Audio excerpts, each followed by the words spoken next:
Sa kanto ng Cebu, amoy usok sa G, patalag ng pawis.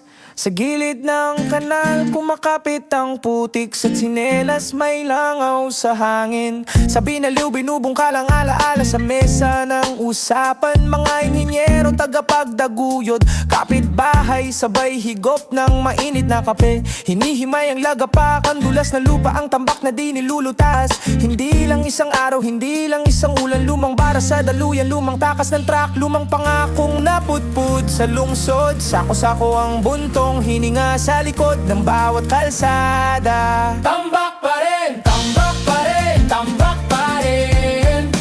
Tambak pa rin, tambak pa rin, tambak pa rin.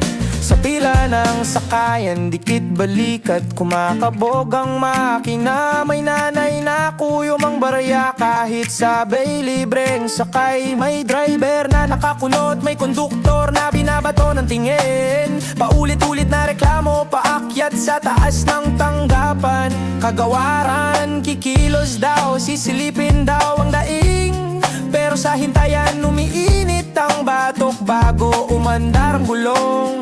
Busina sa tenga, usok sa dibdib, oras ang unang nauubos at bawat hinto may buntot na bulong. Hanggang kailan? Sabi na mo nga dyan, tahimik ang bakuran ng paggamutan. Sa dapitapon, 7 taon, halos nakapa ang pinto. Kinakalawang ang hawakan, ngayon binubuhay ulit ang silit para sa mga gustong kumawala. Sentro ng gamutan ang lalawi, ganun ang itinayo, muling pailawin. Sa Boremo na ospital, may kama ng hinahanda, may ilaw na sinusubok. Habang dumarami ang kumakatok, dumarami ang pamilyang puyat. Mga matay pula sa bantay, mga kamay nanginginig sa pag-asa at takot. Hindi maingay ang sugat, pero rinig sa pasilyo ang bigat. Tambak pa rin, tambak pa rin, tambak pa rin, tambak pa rin. Tambak pa rin, tambak pa rin, tambak pa rin.